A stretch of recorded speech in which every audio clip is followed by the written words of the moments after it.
Worm holes के बारे में मैंने आपको पिछली वीडियोस के अंदर भी बताया था, लेकिन आज ना मैं थोड़ी और क्लियरिटी देता हूँ, थोड़ी सी और उसके अंदर घुसते हैं। स्ट्रेंजर थिंग्स देखिए आपने, अभी नई नई सीरीज आई है, उसके अंदर ना एक अच्छा कॉन्सेप्ट दिखाया गया वर्म होल्स को दिखाने का ना। आपने देखा होगा कि एक अपनी अर्थ होती है, एक दूसरा कोई प्लेनेट होता है जिसके ऊपर वेकना वगैरह रहता है, और उसको जो जाने का रास्ता होता है वो एक तरीके से वो वर्म होल का काम करता है, वो रास्ता जो होता है। उस तरीके से ना मैंने कई थ्योरी बनाई हुई है, मैं आपको उसको समझाना चाहूँगा अच्छे तरीके से। आप ऐसा समझो, मैंने एक स्पेस टाइम कर्व है मेरे पास में ना, कर्व एक, अब कर्व को मैंने क्या माना था, फ्लैट माना था। इस बार मैं कर्व को स्पेरिकल मानता हूँ। कैसे, मैं आपको समझाता हूँ। अर्थ है, अर्थ के ऊपर अगर दो आदमी यहाँ से और जैसे मान लो 1 किलोमीटर दूर देखता हूँ मैं, 1 किलोमीटर दूर तक, तो वो आदमी मुझे फ्लैट दिखाई देगा एक तरीके से।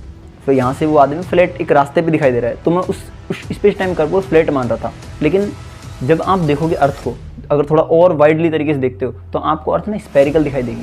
उसी तरीके से मैं स्पेस टाइम कर्व को ना फ्लैट ना मान के मैंने उसको स्पेरिकल मानता हूँ। स्पेरिकल माना, अब स्पेरिकल माना तो ऊपर आप देखो कि एक जगह पे मैं मान लेता हूँ ब्लैक होल है। ब्लैक होल मीन्स वहाँ पे मैंने कोई ऐसी चीज़ रखी हुई जहाँ पे इनफाइनाइट ग्रेविटी उस चीज़ की, अब कोई भी उसके पास से होगी जाएगी तो वो अंदर खींच लेगा उसको। अब मैं सोचता हूँ कि वो स्पेरिकल है, अब वहाँ पे वो चीज़ है तो उसका कोई ना कोई एंड भी होगा, तो दूसरा एंड जो होगा वो मे भी हो सकता है व्हाइट होल। अब व्हाइट होल क्या होते हैं वो किसी और नेक्स्ट वीडियो के अंदर समझ, लेकिन एक इतना समझ लीजिए कि व्हाइट होल एक जरिया होता है, ब्लैक होल के अंदर से कोई चीज़ आती है तो व्हाइट होल के अंदर से वो चीज़ बाहर निकलती होगी।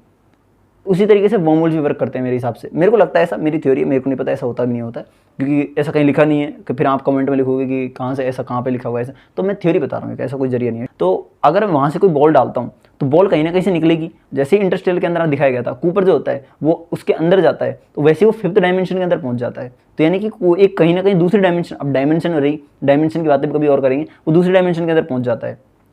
तो कहीं ना कहीं वर्म होल्स भी ना कुछ इसी तरीके से वर्क करते हैं, मेरे को लगता है ऐसा। अगर आपको ऐसा लगता है तो आप भी अपनी राय कमेंट के अंदर जरूर बताइएगा, और अगली वीडियोस के अंदर और भी इंटरेस्टिंग टॉपिक्स के साथ मिलेंगे, और भी नई थ्योरीज के साथ मिलेंगे। Thank you so much.